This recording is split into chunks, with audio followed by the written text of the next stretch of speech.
Hey, guess what time it is? It's Halloween time, baby. Now, why would they make this so hard to take off? That's right, it's officially October, which means that Halloween is right around the corner, and I have realized that I've never ranked all of the Michael Myers Halloween films, so that's what we're going to start doing today. This is going to be my part one, where we are going over the 4 movies that I would consider to be the bad apples of the bunch. Coming in at dead last should be no surprise to anyone with Halloween Resurrection. This film is just outright disrespectful, okay? First of all, okay, they kill Laurie Strode like in the first 5 minutes. What? And then they go and put it in a stupid like haunted house, like found footage film type of thing where nothing interesting happens. The characters just aren't interesting to watch. Michael is not interesting to look at, especially that ugly mask, good God. And somehow, after over 20 years of technological advancement, they found a way to make this look worse than the 1978 original, which, to be fair, looks fantastic. This was my first time seeing this film for this ranking, and to be honest, there's no redeeming quality about this one. I don't ever want to watch it again. But coming in just barely above Halloween Resurrection, we got Rob Zombie's Halloween 2. Now, if you can get past the absolutely crude and disgusting characters within this film, and if you can look past and ignore the overly violent nature of this film, you're still left with a highly inconsistent and unfocused story. I mean, for one, Michael Myers takes off his mask for like half the film after the first one specifically showed us how obsessed he is with masks. We also have Loomis doing a complete 180 and becoming a complete asshole that is just unlikable. And we have even the first quarter of the film amounting to nothing, with Rob Zombie making it a dream sequence, almost like he's admitting that he doesn't care about this movie either. With no central themes and unlikable characters and overly violent sequences, it's just a movie that I never want to watch again. But coming up next, we have Halloween 5, The Revenge of Michael Myers, and Halloween 6, The Curse of Michael Myers. But the real curse of these films is how boring they are. I mean, number 5, after a great twist, it kind of just amounts to nothing, and it's just not interesting to watch with Jamie's arc. And then when you have Halloween 6, they completely take away the fear factor of Michael Myers, who is just the embodiment of pure evil, by making him some sap that you can feel sorry for, because he is just the pawn of this highly evil sort of religious cult. Making a boring Halloween movie should be hard to do, but trying to create sympathy for Michael Myers just shows how little of an understanding they have of what made the first Halloween so gosh darn special. Hey everyone, this is part 2 of my Michael Myers Halloween film ranking. Last time we went over the ones that I consider to be the bad apples of the bunch. Today we're going to go over the ones that are okay. They're middle grade, they're not really great, but I can't necessarily say that they're bad either. And so starting things off, we have Rob Zombie's Halloween. Now, again, like Halloween 2, which I just can't simply imagine myself ever rewatching that one, this one has some things going for it. It has a story. It's a great idea for a retelling of the more campy Halloween from John Carpenter. However, again, this is just not one that I want to rewatch. I would rewatch it with the right watch party, but this is just not one that's made for me. I think it spends way too long with a young Michael Myers, and I think it gives us way too little of a new Laurie Strode. It's got some things going for it, but again, with its overly violent nature and just the most disgusting and crude characters you've ever seen on the screen, I just can't come up with a reason for why I would want to watch this again. But next up, I have Halloween 4, The Return of Michael Myers. Now, I know that some of you guys are absolute crazy fans for this film.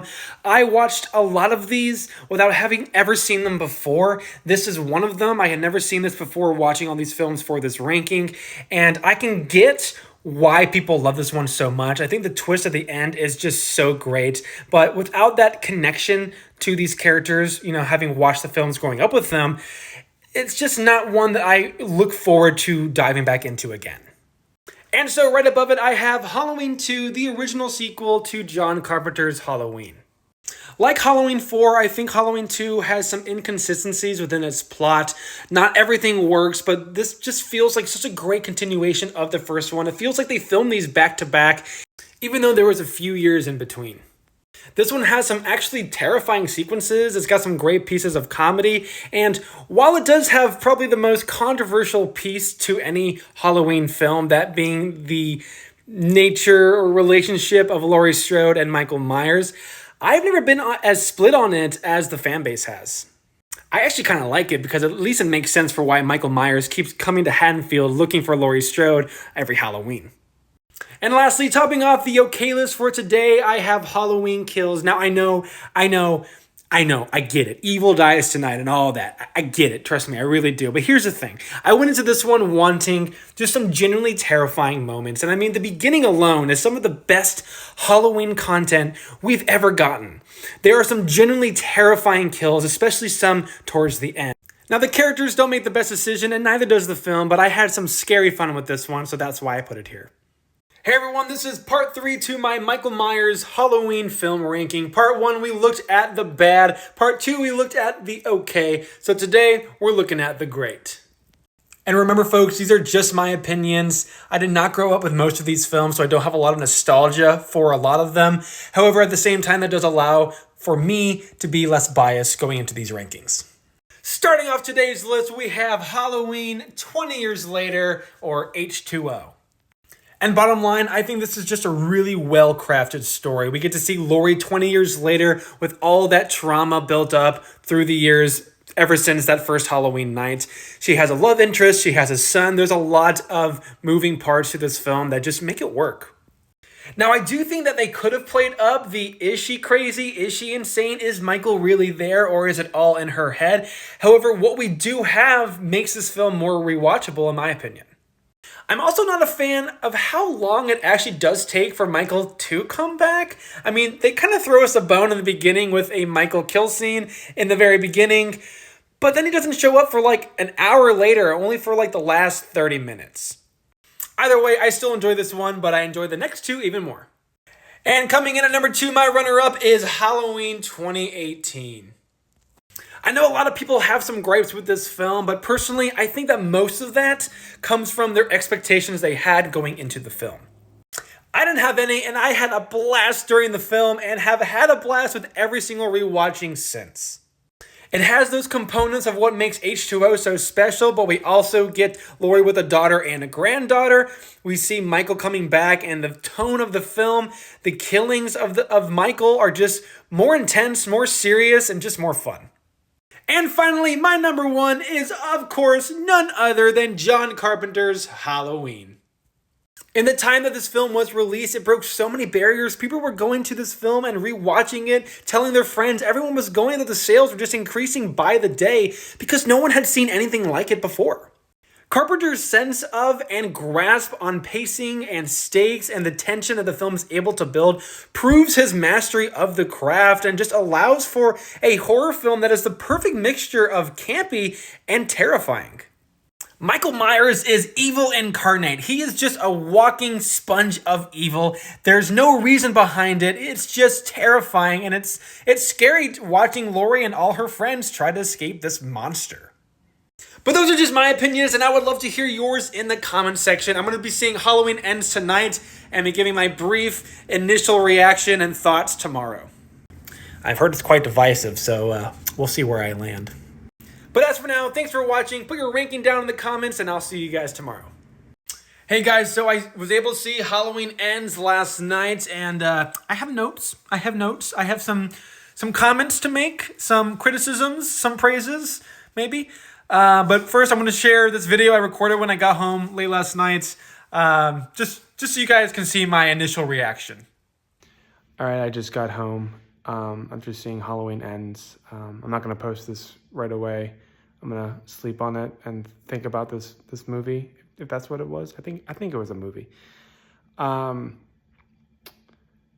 I mean, what was that?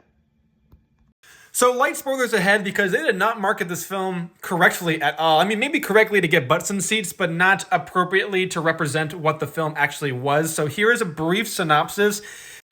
So basically, it's been 4 years since that reoccurrence of Michael Myers on Halloween 2018.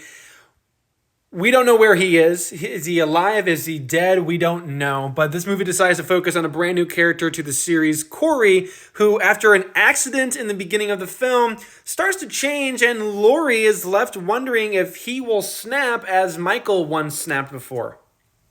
And really, all I gotta say is, can we please stop letting Hollywood normalize the last movie in like a trilogy or a franchise focusing on an entirely new character or a new concept? Like Jurassic World Dominion, the last movie of the dinosaur franchise, focuses on bugs. Halloween Ends focuses on this new nerd, Corey. Spider-Man No Way Home has these two guys I've never seen before pretending they're Spider-Man. I'm just kidding, I know who they are. But really, I mean, this movie was just weird. Like, they made some bold choices, and not good bold choices, just bold. I mean, the beginning was great. I was hooked, and the ending was actually pretty satisfying. The problem is that middle, like, hour and a half, just what the hell was that? I'm definitely going to watch it again on Peacock this weekend just to kind of see if there's something I missed, but my overall general review here is that this film feels like they had no ideas. I mean, they didn't have any good ideas to put forward for this film other than its ending. And so they kind of plucked great ideas on paper from every other Halloween movie in existence and just kind of stuffed them together, hoping it would work, knowing that it wasn't going to work. So they have Laurie narrate throughout the film, trying to tell you how it works because they know it doesn't.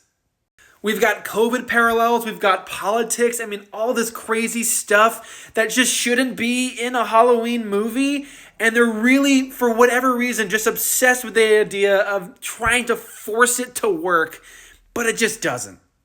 So in terms of my bad apples of the bunch, okay or great tier, I'm going to put it at the bottom of the okay, but after I watch it again, it might slip down to the bad apples.